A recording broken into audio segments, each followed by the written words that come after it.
Boa noite quem é de dentro, boa noite quem é de fora.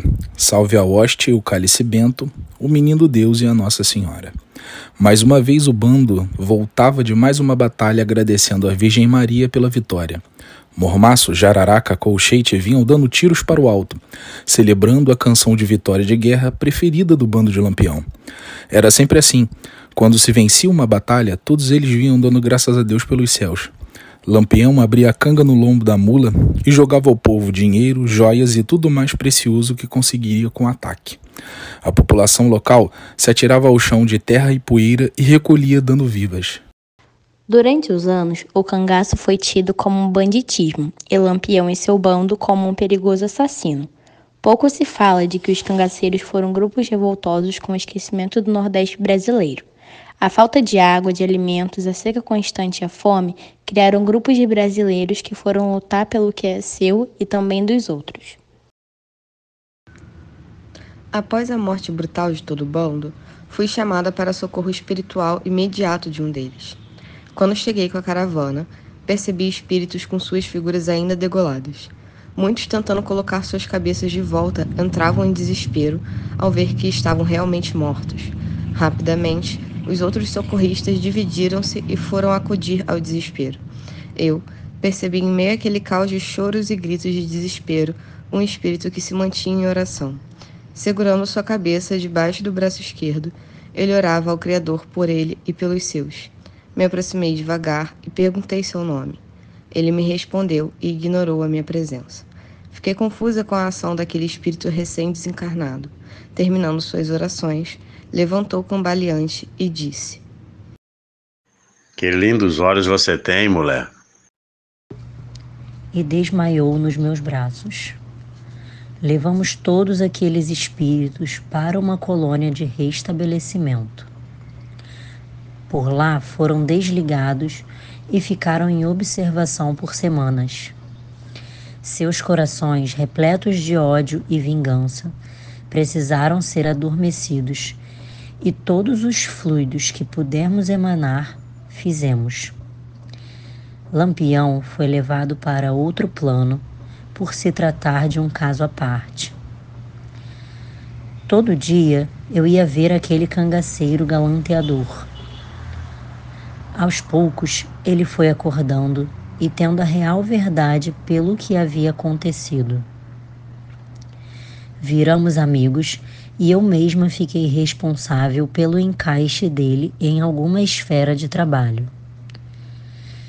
Me perguntava o que eu fazia e então contei a minha história. Ele ouviu e não me falou nada. Aliás, responder o necessário é sua marca. Um dia ele veio ao meu encontro e perguntou o que era espiritismo. Falei para ele e expliquei de forma significativa o que era. Ele me olhava e, sem entender, fazia seus julgamentos mentais. Quando estamos muito tempo trabalhando como espírito colaborador, possuímos a disciplina de ler o que pensam. Enquanto eu falava sobre o espiritismo, ele dizia: misericórdia, está repreendido, e eu fingia não saber de nada. Perguntei a ele, de fato, o porquê da pergunta. Ele havia me respondido que havia sido chamado para trabalhar na crosta terrestre a partir de incorporações em terreiros para prestar caridade a quem precisar. Expliquei mais a ele sobre o que consistia esse trabalho e ele me fitou por um longo período. Depois de um tempo calado, me revelou sua história. Dona, eu sempre fui muito católico. Para mim só existe céu ou inferno. Nossa Senhora e Jesus Cristo fazem nosso julgamento. E São Pedro abre as portas para o céu. Ainda não entendi por que estou aqui. E não entendi isso de Umbanda. Vi que meu trabalho com aquele cangaceiro seria muito mais intenso do que eu pensei. Levei aos planos das diversas entidades de Umbanda, seus campos de atuação, suas falanges. Com o tempo, ele foi percebendo que a vida espiritual se estende a muitas outras áreas. Quando eu mostrei os boiadeiros e pretos velhos, ele se encantou. Não demorou muito tempo para que tempo depois ele voltasse me dizendo que seria um espírito trabalhador da falange dos mineiros brasileiros. Falange essa mais próxima à sua última encarnação. Eu vou me chamar Zé Mineiro das Almas, ele disse. Parabenizei o cangaceiro e disse a ele que o título de almas se estende a trabalhos de liderança no astral. Ele era outro ser agora, bem diferente daquele espírito que conheci decapitado em prece. Quando viramos trabalhadores de linhas espirituais na Umbanda, abandonamos vivências astrais e vamos imergir em outras esferas de conhecimento. Abandonamos nossos conselheiros, socorristas e auxiliares para de fato viver uma nova história de trejeitos e trabalhos. Antes de se despedir de mim, Zé Mineiro me chamou para um lugar. Dei a mão a ele e surgimos na beira do grande rio que alimenta o meu e o dele grandioso Nordeste. Olhando aquelas águas cristalinas e a correnteza, Zé Mineiro retirou de dentro da sua camisa um embrulho e me entregou com as seguintes palavras. Obrigado, Loura. Jamais esquecerei tudo que fez por mim. Isso é um presente para você.